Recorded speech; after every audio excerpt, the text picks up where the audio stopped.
The Rothschild Dynasty. How one family changed the world. Imagine building a financial empire so powerful that kings borrowed money from you, governments called you when they ran out of funds, and your intelligence network knew the outcome of wars before the armies fighting them did. This is not fiction.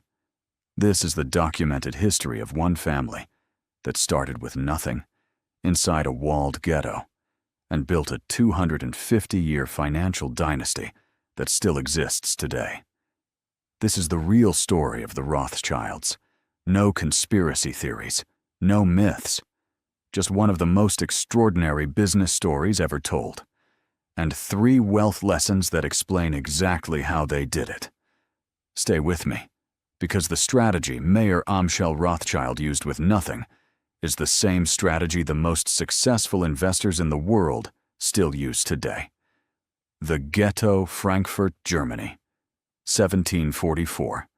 A boy named Mayer Amschel is born inside the Judengasse, the Jewish lane. A walled ghetto where Frankfurt's Jewish community was forced to live under strict restrictions. They could not leave after dark. They could not own land. They could not work in most trades. They were taxed for existing. Mayer's parents died of smallpox when he was 12 years old. He was sent to study to become a rabbi. Instead, he apprenticed at a banking house in Hanover, where he learned foreign currency exchange and the principles of international trade. He returned to Frankfurt with no money, but with something more valuable: knowledge. He set up a small shop in the ghetto, dealing in rare coins, metals, and antiques. He built relationships with German nobility, particularly the court of William IX of Hesse, one of the wealthiest princes in Europe. William became his most important client, and Mayer became something no one in the ghetto had ever been: indispensable to power.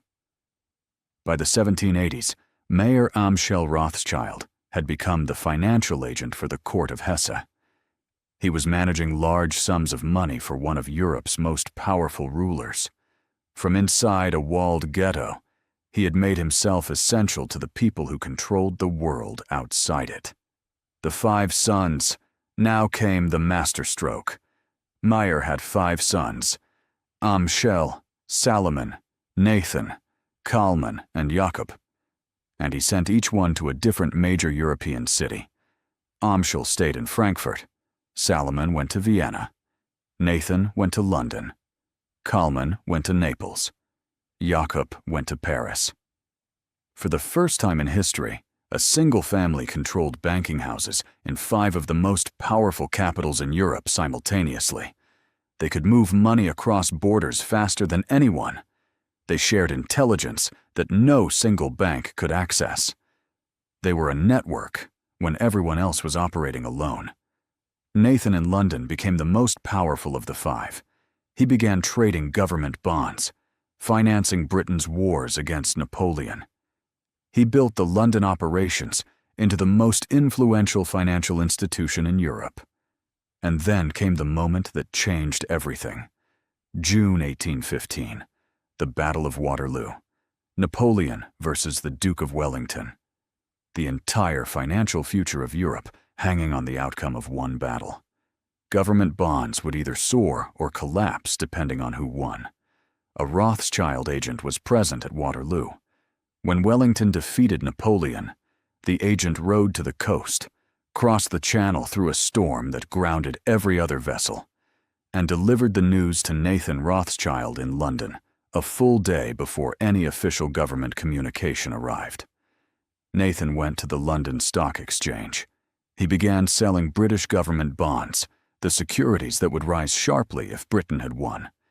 Everyone watching assumed he was selling because Britain had lost. They followed him and sold too.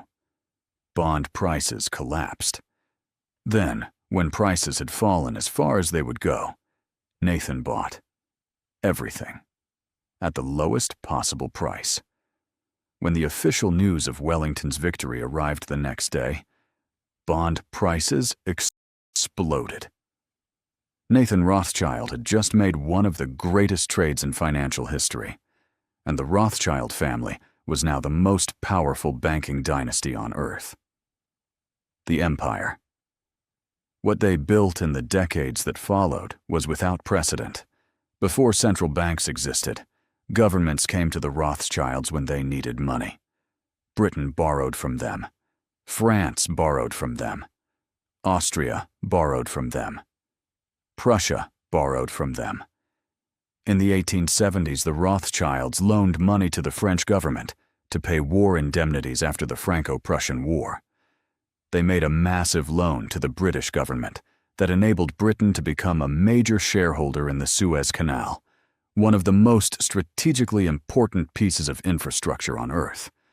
They financed the railways that industrialized entire continents.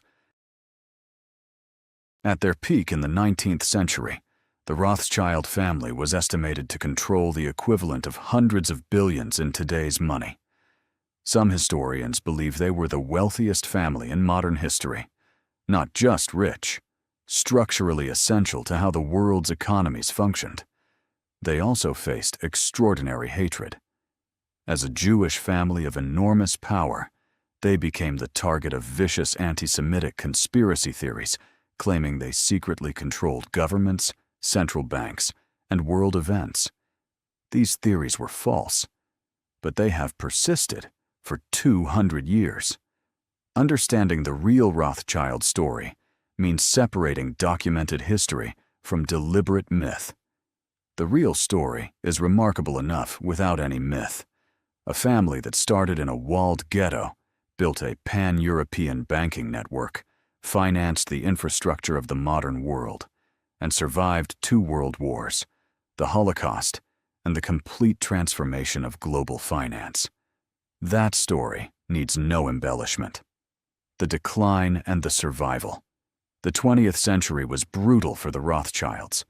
The rise of central banks, the Bank of England, the U.S. Federal Reserve, the European Central Bank, replaced the role the family had played as lender of last resort to governments. Their structural necessity diminished.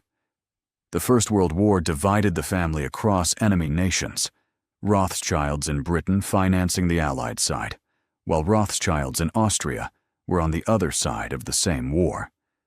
The family that had survived by remaining neutral now found neutrality impossible. Then the Second World War. The Nazi regime seized and destroyed the Austrian and German Rothschild banking houses. Family members fled Europe. The Vienna branch, one of the most powerful in the 19th century, was obliterated, properties confiscated, archives destroyed. The family lost more than money. They lost a century of history. But the British and French branches survived, and after the war, they rebuilt.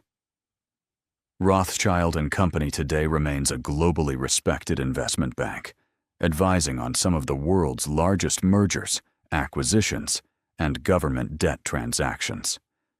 The family still controls the institution. The name still carries authority earned over 250 years.